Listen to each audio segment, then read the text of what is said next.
내가 홀로 외로워서 마음이 무너질 때 누군가 널 위해 기도하네.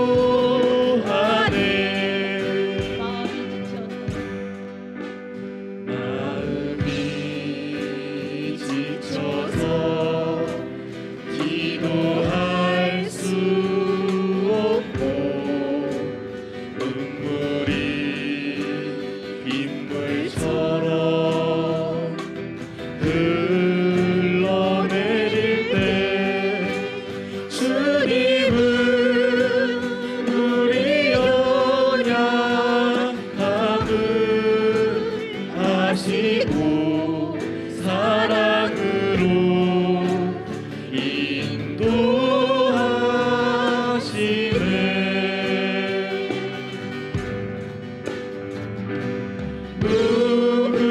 누군가 널 위하여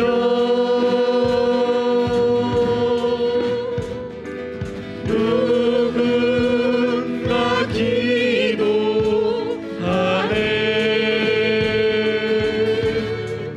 내가 홀로 외로워서 마음이 무너질 때 누군가 널 위해 기도하네.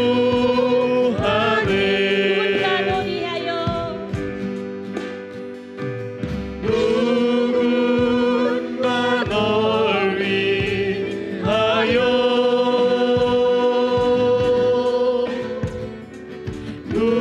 누군가 기도하네.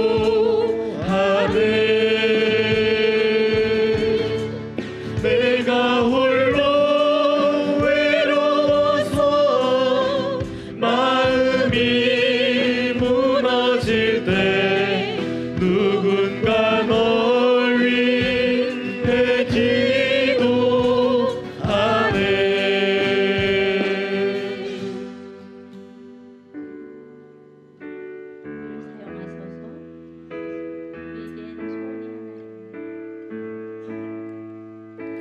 우리에겐 소원이 하나 있네. 주님 다시 오실 그날까지 우리 가슴에 새긴 주의 십자가 사랑 나의 교회를 사랑케 하네. 주의 교회를 향한 우리 마음 희생과 포기와 가난과 고난 하물며 죽음조차 우릴 막을 수 없네. 우리 교회는 이 땅의 희망. 교회를 교회 되게 예배 되게 우릴 사용하소서. 진정한 부흥의 날 오늘 임하도록 우릴 사용하소서. 내겐 소원이 하나 있네. 주님 다시 오실 그날까지 우리 가슴에 새긴 주의 십자가 사랑 나의 교회를 사랑케 하네. 주의 교회를 향한 우리 마음 희생과 포기와 가난과 고난 하물며 죽음조차 우릴 막을 수 없네. 우리 교회는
도끼 들고서 주의 군사 되어 용맹스럽게 찬송하며 나가세 나가세 나가세 주 예수만을 위하여 목숨까지도 바치고 싸움터로 나가세 원수들이 비록 강할지라도 주의 군기 붙잡고 주의 진리 위해 용기 다하여 분발하여 싸우세 나가세 나가세 주 예수만을 위하여 목숨까지도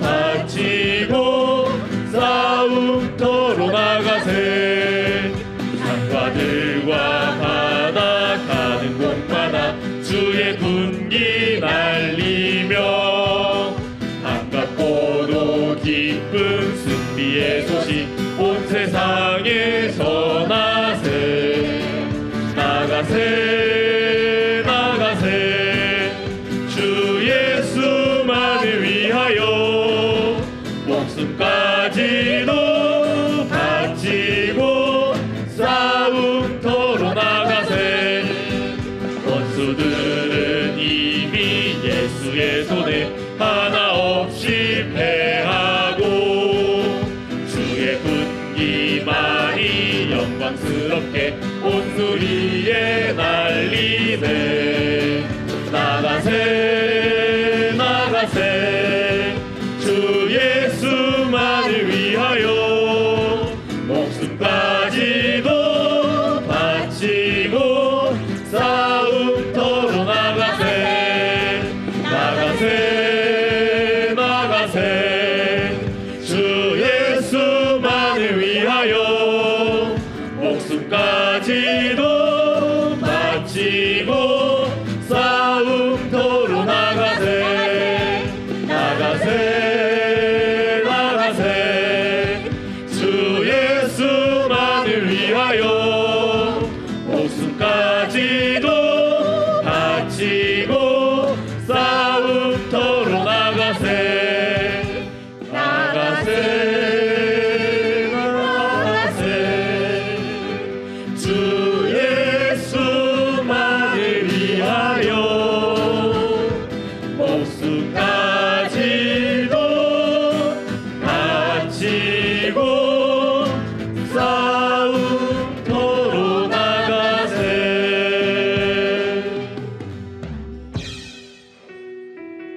원하고 바라고 기도합니다.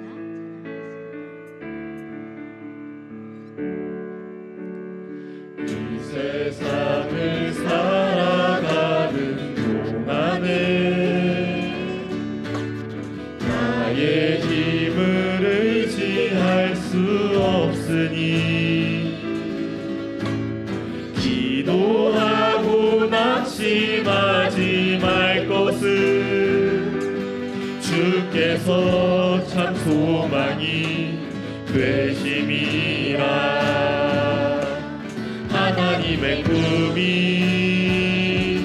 나의 비전이 되고 예수님의 성품이 나의 인격이 되고 성령님의 권능이 나의 능력이 되길 원하고 바라고 기도합니다. 주의 길을 걸어가는 동안에 세상의 것 의지할 수 없으니 감사하고 낙심하지 말 것을 주께서 참 기쁨이 되심이라 하나님의 꿈이 나의 비전이 되고 예수님의 성품이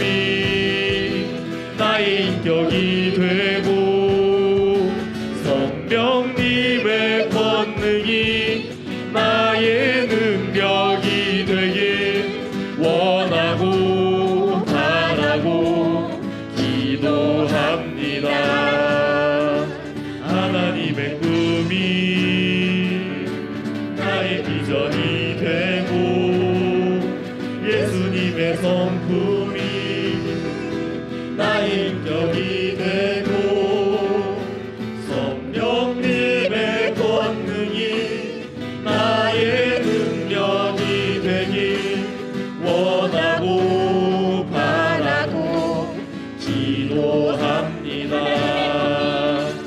하나님의 꿈이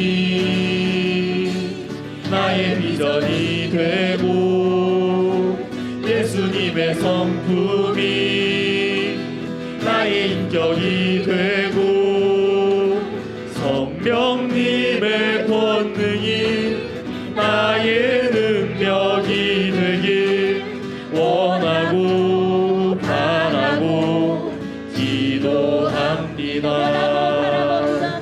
원하고 바라고 기도합니다. 원하고 바라고 기도합니다. 서로 불러 이르되 거룩하다 거룩하다 거룩하다 만군의 여호와여 그의 영광이 온 땅에 충만하도다 하더라. 거룩하신 하나님 아버지, 오늘도 주님의 성전에서 하늘의 천군 천사들과 같이 거룩하다 거룩하다 거룩하다 찬양하며 주님께 예배하게 하시니 감사를 드립니다. 주님의 거룩한 임재 앞에 우리의 마음을 겸손히 낮추오니 이 시간 성령으로 우리의 심령을 새롭게 하여 주시옵소서. 주님의 영광이 이 예배 가운데 충만히 임하여 모든 찬양과 기도가 하늘 보좌에 상달되게 하여 주시옵소서. 특별히 북녘 땅과 제3국에 있는 형제 자매님들에게도 주님의 거룩한 영광을 비추어 주셔서 예배의 불길이 타오르고 하나님만 높이는 날이 속히 이르게 하여 주시옵소서. 오늘도 그렇게 신실하게 약속을 이루실 하나님 한 분만을 찬양하였고 우리를 구원하시고 하나님의 영광 가운데로 인도하시는 예수 그리스도의 이름으로 기도드리옵나이다. 아멘. 다 같이 일어나셔서 찬양함으로 주님께 영광 올려드리겠습니다.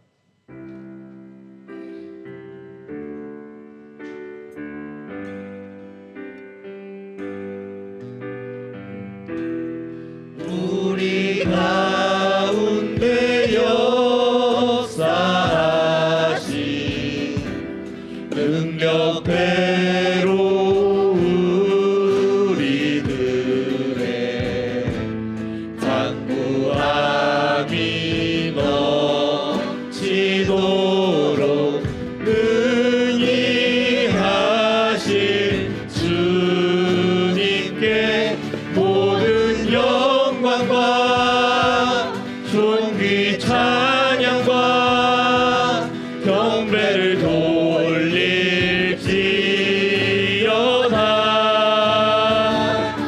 모든 영광과 존귀 찬양과 경배를 돌릴지어다.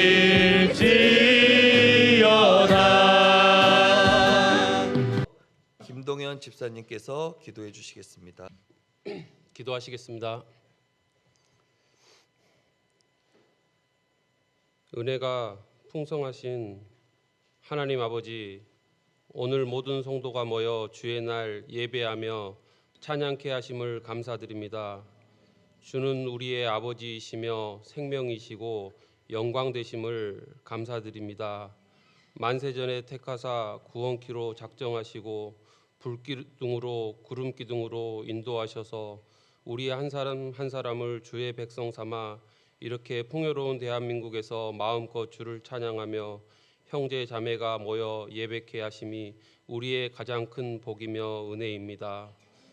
하늘의 하나님, 우리를 살피시어 항상 겸손케 하시며 감사와 찬미로 우리의 삶을 주의 제단에 드리며 그 영광을 선포케 하여 주소서.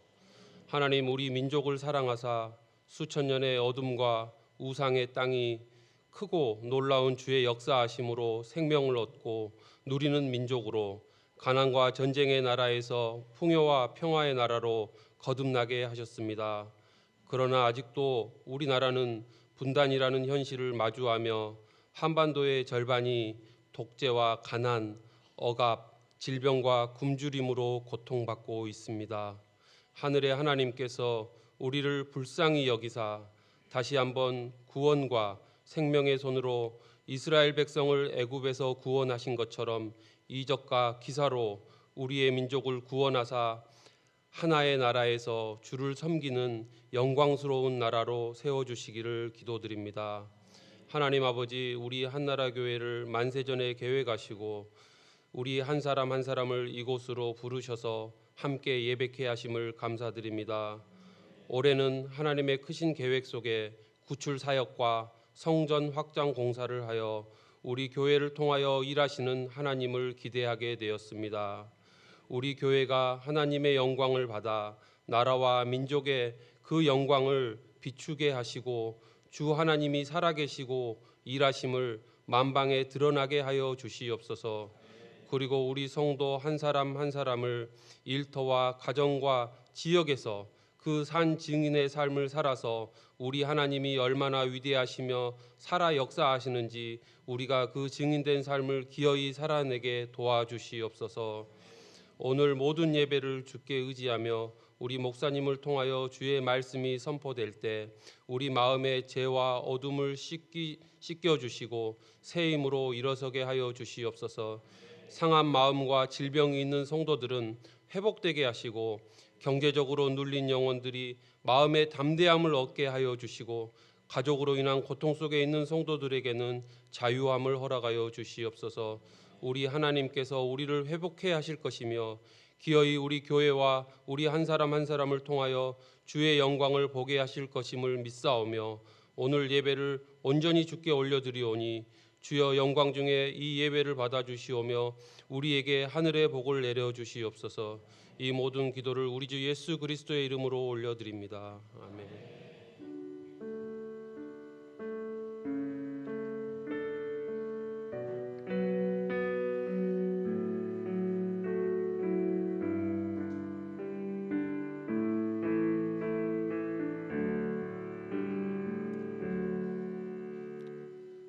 지금 이 시간에는 우리 교회에 든든한 기둥이 되시고 믿음의 본이 되시는 시니어 성도님들께서 지난주에 있었던 리트릿에 감사하는 마음으로 특송을 드리겠습니다.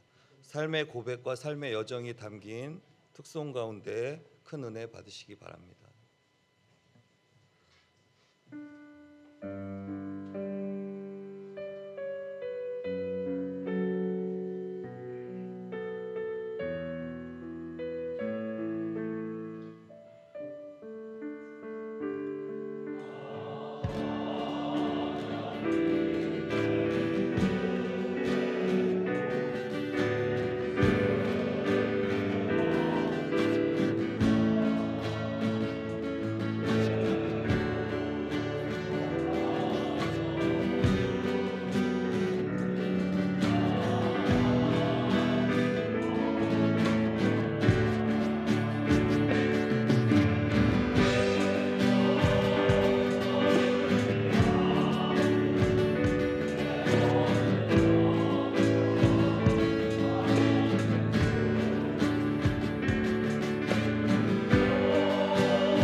은혜로운 찬양 감사드립니다. 오늘 하나님께서 우리에게 허락하신 말씀은 시편 67편 1절에서 7절까지의 말씀입니다. 시편 67편 1절에서 7절까지의 말씀입니다. 다 찾으셨으면 저와 여러분들이 한 절씩 교독하도록 하겠습니다. 하나님은 우리에게 은혜를 베푸사 복을 주시고 그의 얼굴빛을 우리에게 비추사 셀라.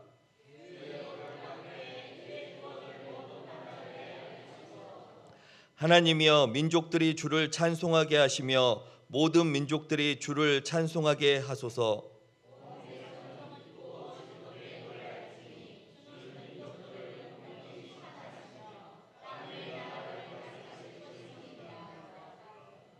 하나님이여 민족들이 주를 찬송하게 하시며 모든 민족으로 주를 찬송하게 하소서.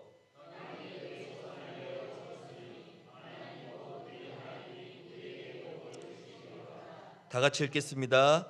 하나님이 우리에게 복을 주시리니 땅의 모든 끝이 하나님을 경외하리로다. 아멘. 신자의 사명이라는 말씀의 제목으로 가홍삼 목사님께서 우리에게 말씀을 선포해 주실 때 큰 은혜 받으시기 바랍니다.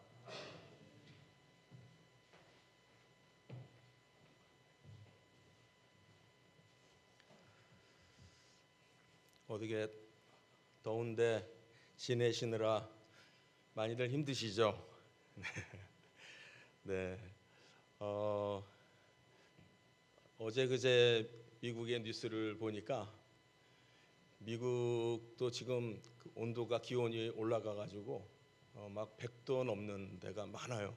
그러니까 이제 우리 한국 섭씨로 치면은 막 한 36도, 7도, 막 40도 이렇게 올라가는데 지금 미국 중부 캔사스 주에 켄트라고 하는 아주 작은 동네가 있는데 거기에 온도가 51도까지 올라갔어요. 야, 그거 어떻게 사나 싶더라고요. 거기가 완전히 미국의 딱 가운데 내륙이거든요. 아주 정 가운데 내륙인데 51도까지 올라가는 대기온을 토하고 있습니다. 하여튼 더운데 고생들 많으시고요. 그러다 보니까 날씨가 더워지니까 우리의 삶도 이렇게 느슨해지고 나태해지고 또 우리의 신앙조차도 우리의 신앙생활조차도 좀 이렇게 좀 푹 처지는 것 같은 그런 생각이 좀 들었습니다. 제가 그랬다는 겁니다. 좀 제가 그런 것 같아요. 그래서 오늘 말씀을 통해서 다시 한번 좀 우리의 신앙생활을 좀 다잡았으면 좋겠다. 또 과연 나는 어떻게 지금 살고 있는가? 하나님 앞에서 지금 어떻게 살고 있는가? 이런 생각을 한번 하면서 오늘 본문에 좀 집중을 했으면 합니다. 지금 이제 우리가 접하는 모든 소식들이 나라나 세계나 정치나 경제나 뭐 할 것 없이 좀 많이 좀 마음을 무겁게 하는 좀 부정적인 그런 느낌이 많이 듭니다. 그거는 사회만 그런 게 아니고 우리의 영적 생활도 지금 그렇지 않나. 우리 한국 교회 모습도 그렇고 어쩌면 나의 모습도 그렇지 않나. 그런 생각을 하게 됩니다. 과연 우리는 어떻게 해야 되는가? 우리는 이미 답을 다 알고 있어요. 그렇죠? 이미 우리는 답을 알고 있는데 막상 우리는 다른 쪽으로 간다는 거죠. 다른 걸 선택을 하고 다른 걸 듣고 있고 다른 걸 보고 있고 그렇죠? 그게 지금 우리의 문제점이에요. 우리의 모습이에요. 우리가 어떻게 살아야 되는지 뭘 해야 되는지 모르는 거 아닌데 우리는 다른 걸 쫓아가고 있다. 그리스도인의 사명은 무엇입니까? 신자의 사명은 무엇입니까? 이것은요, 이 세상을 바꾸는 거예요. 한번 생각해 보세요. 예수님께서도 마태복음 맨 끝에 제자들에게 당부하셨던 그 말씀이 기록이 되어 있죠. 가서 내 제자를 삼으라. 가서 제자를 삼으라. 세상을 정복하라는 거예요. 하나님이 이 세상을 다스리는 왕이시다라고 하는 걸 선포하고, 그래서 세상이 하나님을 인정할 수 있도록, 하나님을 인정할 수 있도록 그렇게 하라. 그게 우리의 사명입니다. 믿으십니까? 그게 우리의 사명이에요.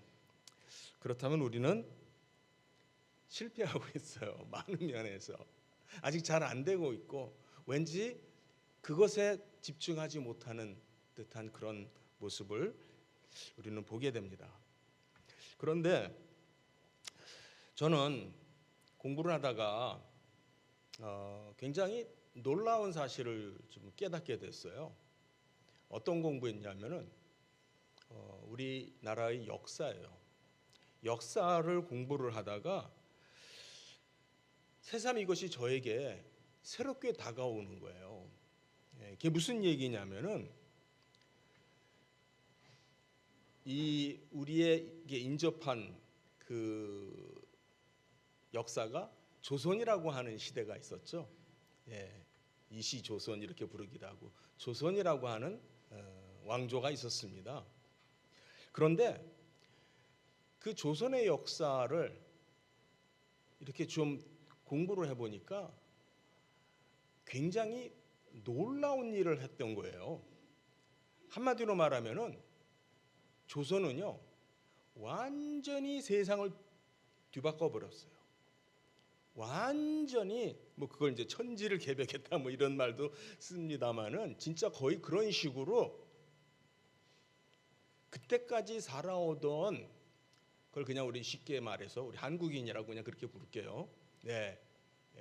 삼국 시대가 있고, 그렇죠?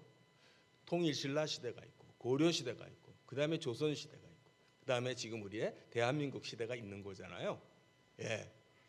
그런데 조선 시대가 열리면서요, 어마어마한 것들이 바뀝니다. 세상을 바꿉니다. 제가 짧게 이거 길게 얘기하자면 한이 없는데요, 짧게 그냥 여러분에게 툭툭 던지는 식으로 말씀드릴게요. 첫째, 제사를 뭐라 그래요? 제사를 지낸다고 그러죠, 우리 말로. 한국 사람들이 제사를 언제부터 지냈는지 아세요?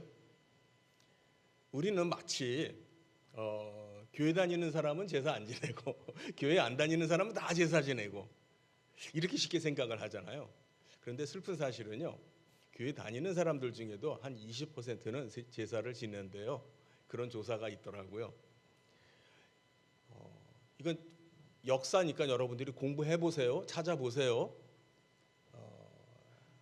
태종실록, 세종실록 이런 왕들의 그 대화나 이런 것들을 하루하루의 어떤 그런 모든 것들을 기록해 놓은 그런 사료에 다 나오는 얘기더라고요. 언제부터 제사라는 게 있었냐면요, 조선 시대에 들어와서 안 하던 제사를 지냅니다. 기록에 보면은요, 그 왕과 그 신하들이 모여가지고 어떤 논의를 하냐면은, 백성들이 열이면은 제사를 지내는 집이 한둘밖에 안 됩니다. 이 제사를 지내게 해야 되는데 이걸 어떻게 해야 되느냐라고 하는 논의를 합니다. 이유는 뭐냐면요, 한국의 역사는요, 그 이전까지의 1000년의 역사는 불교의 역사예요. 다 아시죠? 그 삼국시대부터 통일신라, 고려 때까지 한국의 역사는 불교의 나라였습니다. 그런데 조선이 있으면서 뭐를 들여와요? 유교를 들여오죠. 그래서 지금도 많은 사람들이 그냥 대화할 때 뭐라 그러냐면, 우리는 너무 유교적이다. 심지어는 우리 교회는 너무 유교적이다.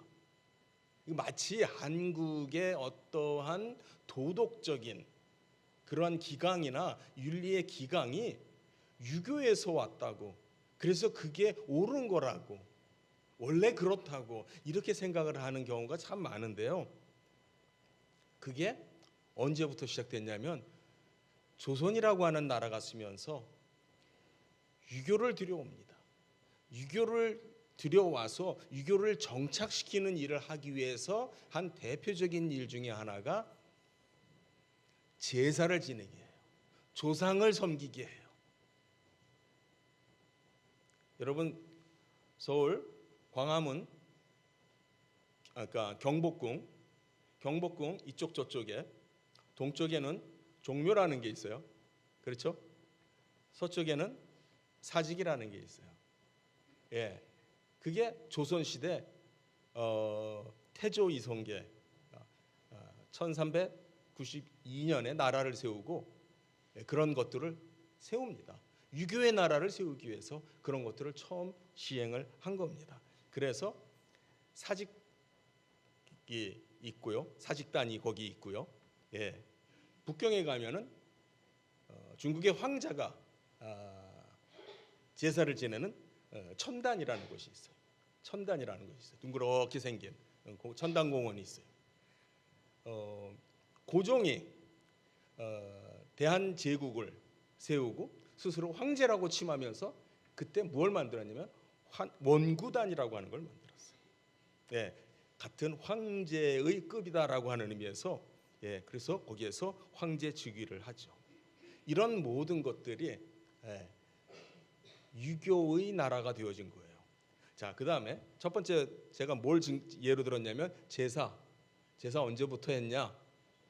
조선이 세워지면서 백성들을 제사를 지낼지 모른다라는 말들이 나와요. 역사의 그 기록에, 왕의 기록에 보면은 백성들이 제사를 지낼지를 모른다라고 하는 사람들에게 제사를 가르쳐서 뒷집마다 사당을 두게 하고, 건물을 사당이라고 하는 건물을 따로 세울 수 없으면은 안방에라도 괴짝 하나 놓고 사당을 둬서 들어가고 나가면서 조상에게 인사하고 절하고 드나들라고 시켜요.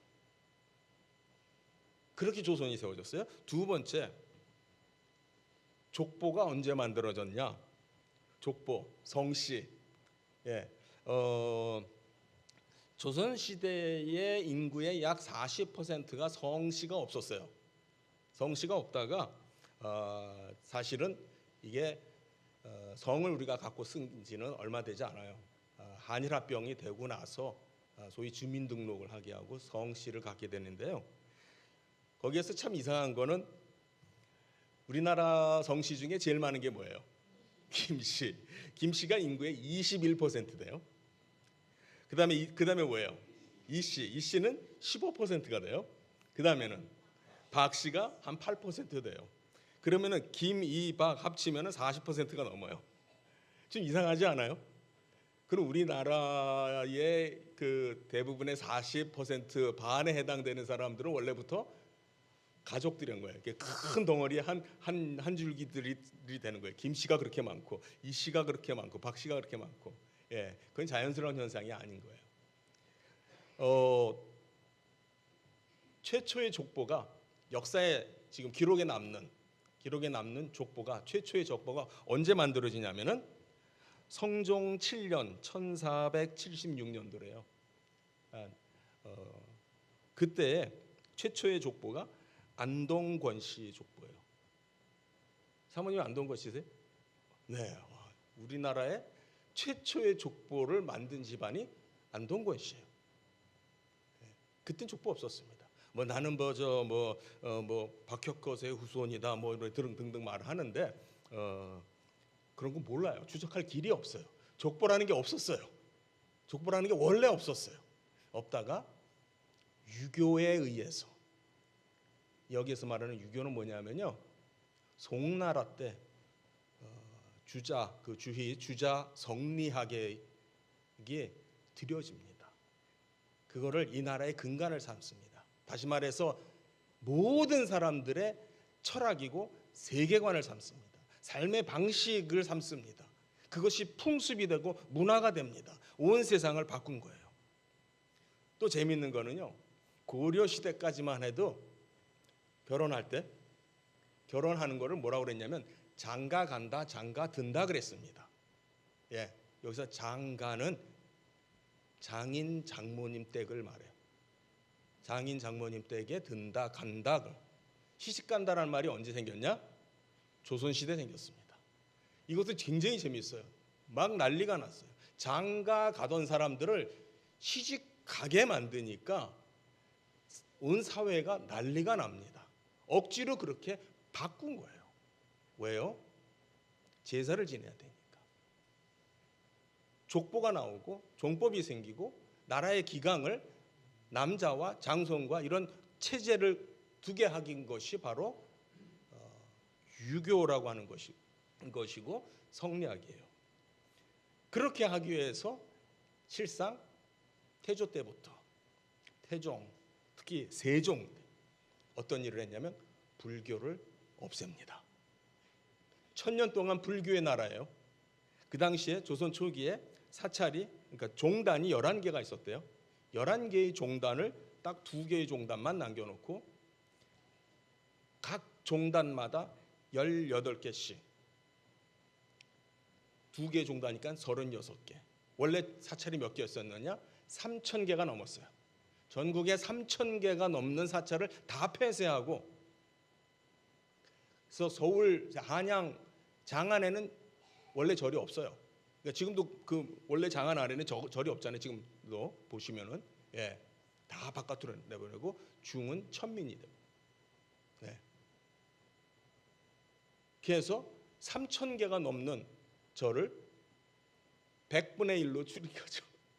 36개가만 남는 불교를 탄압하고 뭘 했습니까? 유교의 나라를 세운 거예요.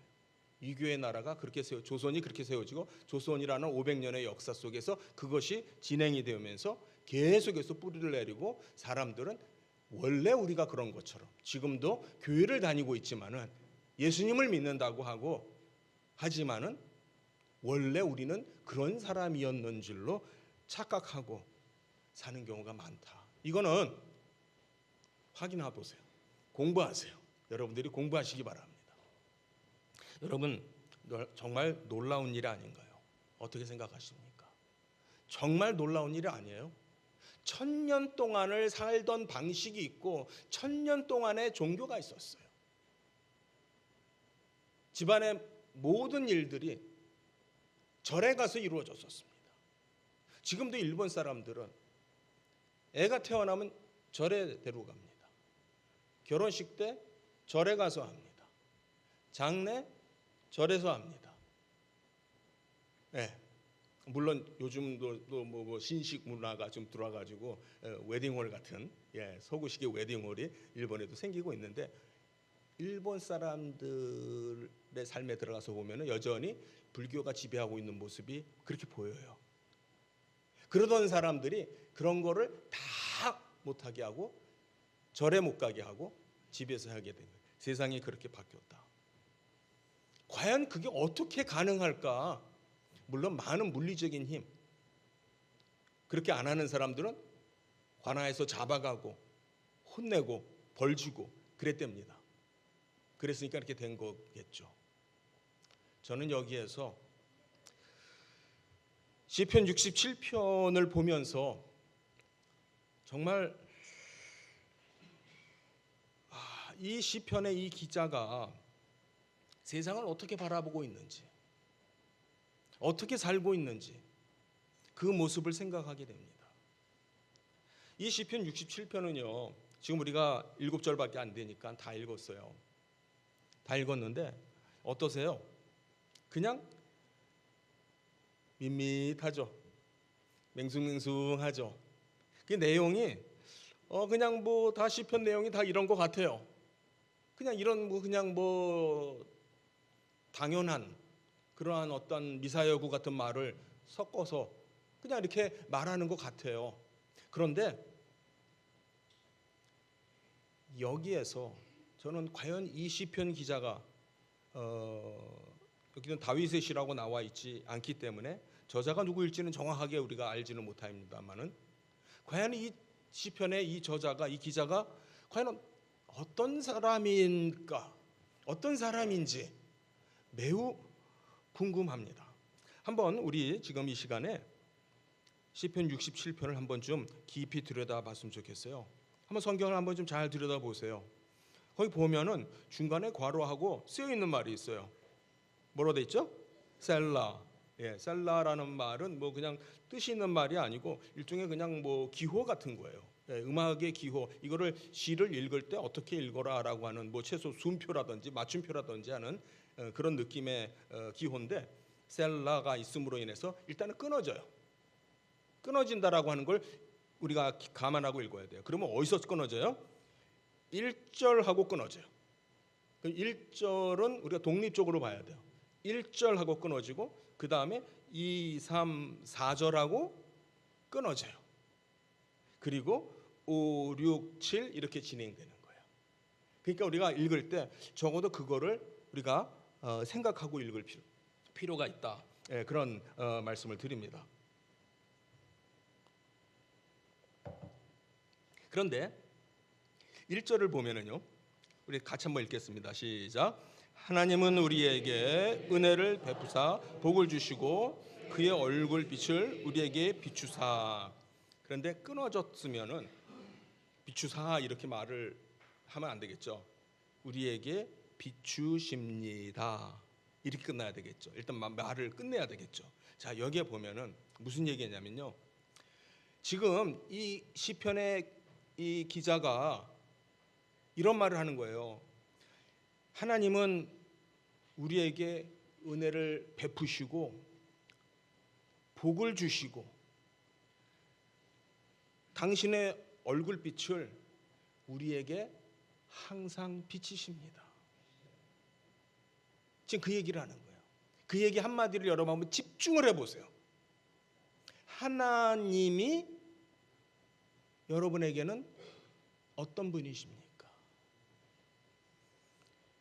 하나님은 나에게 은혜를 주셨고, 하나님은 나에게 복을 주시고, 하나님은 당신의 얼굴을 나를 향하셔서 나에게 비추시고 계십니다. 그런 간증이 여러분에게서, 여러분의 삶 속에서, 오늘 나의 기도 속에서 나오십니까? 물론 우리의 인생은 불완전하고 미완성적이고 때로는 실패도 많고 문제도 많고, 그렇지만 여러분은 진짜로 하나님이 은혜를 주시는 것을 아십니까? 여러분의 인생을 여러분이 돌이켜 보세요. 어제의 삶도 돌이켜 보시고 한 달 전의 삶도 돌이켜 보시고 여러분의 인생 전체를 돌이켜 보시면서, 아, 이 모든 것이 하나님의 은혜였구나. 아, 이 모든 것이 하나님이 내게 주신 복이구나. 하나님이 당신의 얼굴을 나를 향하여 비치고 계시는구나. 이걸 여러분들이 아셔야 하시고, 또 그걸 여러분들이 노래하실 수 있는, 찬송하실 수 있어야 돼요. 오늘의 이 시편의 모든 시작, 마치 어떤 무게추, 중심이 어디에 있냐면요, 1절에 있어요. 이 시편 기자는 하나님은 내게 은혜이고, 하나님은 내게 복이고, 하나님은 늘 당신의 얼굴을 나를 향하여 비치고 계십니다. 태양빛이 나를 향해서 쪼이고 있듯이 나를 향해서 계속해서 하나님이 나를 지켜주시고 공급하고 계시고, 모든 것이 되어지게끔, 불완전한 것 투성이고 무엇은 투성이고 안 되는 것 투성이고, 나도 안 되고 자식들도 안 되고 아내도 남편도 다 마음에 안 드는 것 투성인데, 그런데 하나님은 나에게 은혜십니다. 복이십니다. 이것이 우리의 출발점이에요. 이것이 이 시편의 시작입니다. 그 다음에 어떻게 넘어가냐면요. 한번 그래서 2절에 들어가서 보면은 한번 따라와 보세요. 땅 위에라는 표현이 있어요. 주의 도를 땅 위에, 그리고 주의 구원을 모든 나라에게. 3절에도 보면은 민족들이 주를 찬송하고 또 모든 민족들이 주를 찬송하게 하소서. 일단 2절과 3절을 보겠습니다. 2절과 3절의 그 표현은요, 간절한 기도의 형식의 표현이에요. 주의 도가, 여기서 도가 뭐예요? 주의 법도가 또는 주님께서 하시는 방식이, 하나님의 방식이 있어요. 하나님의 방식이, 하나님의 길이, 하나님의 법이 땅 위에. 땅 위는 뭐예요? 온 이 땅 아닙니까? 또 주의 구원을 여기서 구원이라고 하는 단어 속에 예수라는 이름이 그 뜻이 말이 들어 있어요. 이 구원이라는 단어가 주의 구원을 모든 나라가 알게 하소서. 이게 이 기자가 지금 하는 말이야. 온 땅이 주의 도를 알고 모든 나라가 주님이 구원이시라는 것을 알게 하소서. 하나님이요, 민족들로 하여금 민족들이 주를 찬송하게 하시고 모든 민족들이 주를 찬송하게 하세요. 이게 이 시편의 기자예요. 그러니까 1절에서는요, 이 시편 기자는 여기서 말하는 우리는 어떻게 보면 지금 우리라고 생각할 수 있어요. 나라고 생각할 수 있어요. 하나님이 우리에게 누구신가? 하나님은 이미 우리에게, 이미 나에게 은혜이고 복이고, 그렇습니다. 이제 거기서 출발해서 이 기도가 어디를 향해서 나가냐면 세상을 향해서 나가는 거예요. 온 땅이, 모든 민족이 하나님을 알게 하시고 하나님을 찬송하게 해주세요. 그래서 4절이 그 앞부분에서의 중간 결론이에요. 중간 결론. 온 백성은 기쁘고 즐겁게 노래합니다. 주는 민족들을 공평히 심판하시며 땅 위의 나라들을 다스리십니다. 이게 목적이에요. 주님이, 하나님이 어떤 분이냐면은 이 세상을 통치하시는 뿐만 아니라 심판하시는 그분이심을 우리가 인정합니다. 라고 하는 중간의 결론이에요. 다시 5절에 들어가면은 같은 패턴이 나옵니다. 다시 기도로 돌아갑니다. 하나님이요, 민족들이, 모든 민족들이 주를 찬송하게 하소서. 주를 찬송하게 하소서. 이 세상 사람들이 주를 찬송하게 하소서. 그리고 6절과 7절의 대단원, 최종적인 어떤 결론이 나옵니다. 땅이 솟아날 내었습니다. 우리가 먹고 살 수 있게 되었습니다. 하나님, 곧 우리 하나님이 우리에게 복을 주시는 겁니다. 하나님이 우리에게 복을 주시는 겁니다. 7절, 하나님이 우리에게 복을 주셨으니, 하나님이 우리에게 복을 주셨으니 땅의 모든 끝이 하나님을 경외하리로다. 땅의 모든 끝이, 이 세상의 모든 나라, 모든 민족 족속이 하나님을 경외합니다. 하나님을 경외합니다. 그것이 이 시편 기자가 바라보고 있는 세계관이다라고 하는 거예요. 정말 이 시편을 읽으면서 처음에는 그냥 훅 하고 지나갈 때는 그냥 그 말이 그 말인 것 같고 늘 그냥 보는 말씀 같은데 차근차근히 이 본문을 뜻을 생각을 하면서 저자가 지금 무슨 얘기를 하는 건가? 정말 놀라지 않을 수가 없었어요. 다시 좀 크게 정리를 하면은 첫째, 여기에서 우리가 생각을 해야 되는 것은 1절로 돌아와서 저는 여러분에게 이런 질문을 또는 이런 도전을 드리고 싶습니다. 과연 나는 하나님의 은혜로 복으로 가득함을 드러내고 있는가? 나는 정말 하나님의 은혜를 받은 사람이야. 나는 하나님의 복을 받은 사람이야. 라고 하는 것을 내 삶을 통해서 나는 과연 막 풍기고 있는가? 드러내고 있는가? 내가 과연 하나님이 나의 복이고 은혜신 거를 과연 나는 아는가? 느끼는가? 그걸 여기에서 이 저자는 저는 즐기고 있다라고 생각해요. 하나님을 즐기고 있어요. 하나님의 은혜를 즐기고 있고 하나님이 주신 복을 즐기고 있어요. 우리 웨스민스터 신앙 고백서 가운데 소요리 문답이 있어요. 소요리 문답에서 첫 번째로 하는 질문이 뭐냐면 인생의 가장 큰 목적이 뭡니까? 이런 질문이 있죠.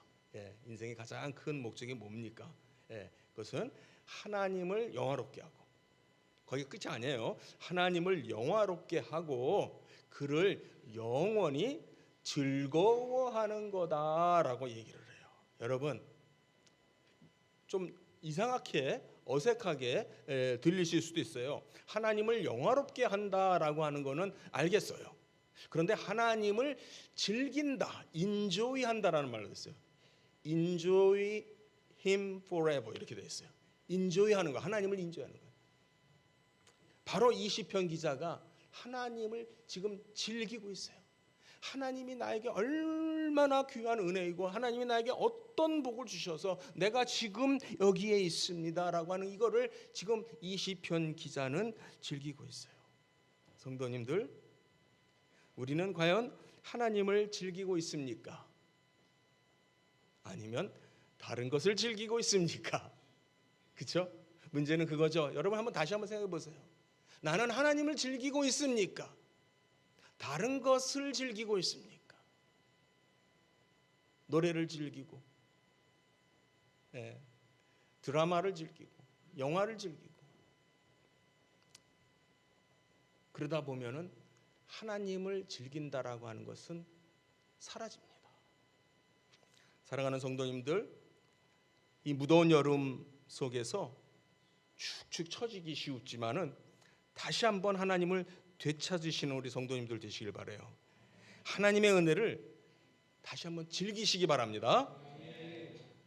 그다음에 두 번째는요, 이 내용 속에 이 세상이 하나님을 알기를 원합니다. 이 세상이 하나님을 찬양할 수 있게 되기를 원합니다. 그게 이 시편 기자의 기도이고 소원이에요. 다시 말하면은 여기에서요 1절에서부터 그냥 쭉 묶어가지고 1절 이하의 내용은요 1절에 그 뿌리를 두고 있어요.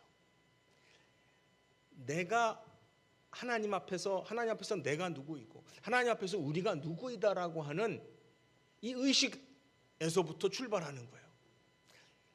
우리는 하나님의 은혜와 복을 받고 사는 사람들입니다. 그러므로 이제 우리는 세상을 위해서 기도하는 거예요.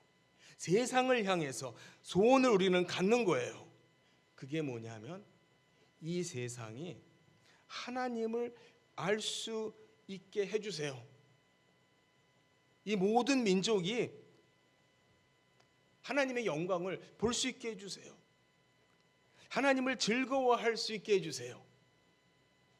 그게 바로 2절 이하에서부터의 모든 내용이에요. 그런데 그 내용이 4절과 6, 7절에 일종의 결론처럼 매듭을 지어줘요. 4절에서는 그래서 하나님이 어떻게 드러나냐면은 온 땅을 다스리는 분으로 드러나고요. 그 다음에 7절에 보면은 땅의 모든 끝이 하나님을 뭐해요? 경외한다고 합니다. 이 땅의 모든 끝이 구석구석에 다다르도록 미치도록 이 땅의 모든 민족의 족속이 하나님을 경외하게 되기를 원합니다. 경외합니다. 그것이 이 기자가 저자가 바라보는 어떤 비전이에요. 이 기자의 이 생각 속에는 눈에는 뭐가 보이냐면은 온 땅이 하나님을 경외하는 그분이 만왕의 왕이 되심을 인정하고 받아들이는 그것이 이루어지는 그것이 이 시편 기자가 바라보고 있는 그 세상이 아닌가 그런 생각이 듭니다. 저는 이 말씀 앞에서 정말 겸손하게 이분은 누구신지 모르지만 확실히 고수다. 훨씬 나보다 고수구나. 정말 이분의 경건과 신앙이 정말 깊구나. 이분은 하나님 앞에서 자신의 사명이 무엇인지, 무엇을 위해서 기도해야 되는지, 세상이 바뀔 수 있도록 온 땅이 하나님을 경외할 수 있게 해달라고 기도하고 있어요. 이게 신자의 모습이 아닌가 생각을 합니다. 조선시대에 유교를 들여와서 천년 불교의 나라가 바뀌었어요. 불교를 탄압하고 어쨌든 저쨌든 그거는 역사니까 여러분들이 공부하시면 다 나와요. 제가 뭐 카더라를 얘기하는 게 아니에요. 태종실록, 세종실록에 나왔던 일들을 제가 읽어보고 하는 얘기예요.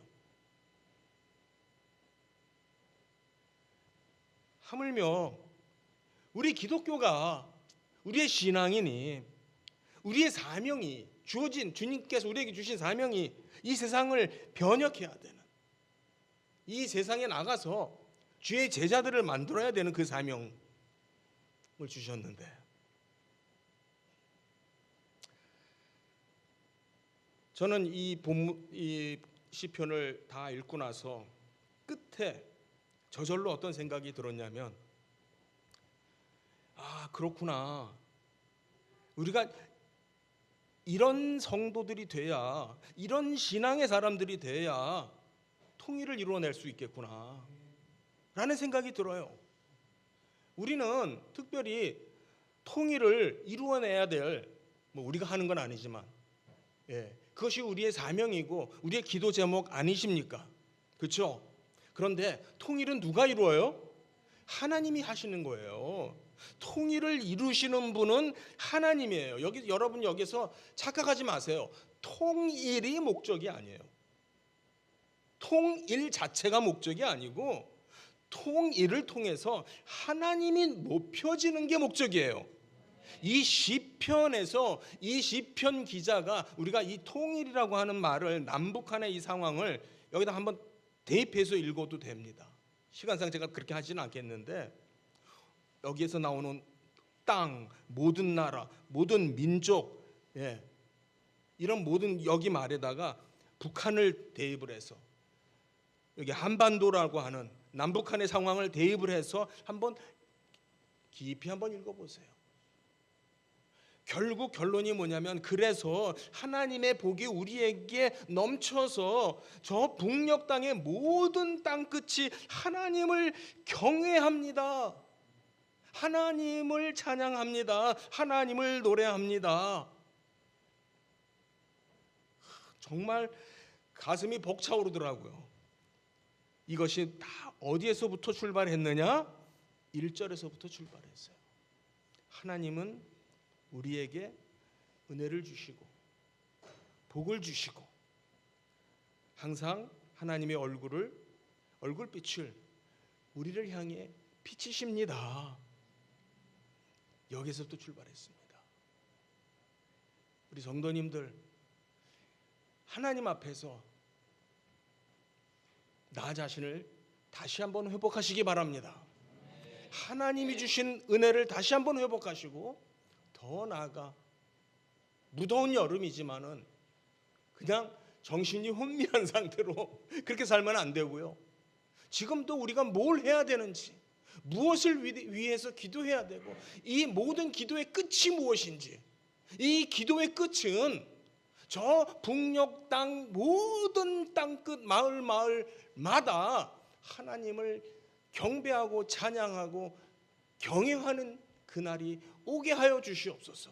오는 겁니다. 그게 이루어지는 겁니다. 단순히 우리의 기도 제목이 아니라 그렇게 이루어지는 것이 이 모든 일의 끝이다라는 겁니다.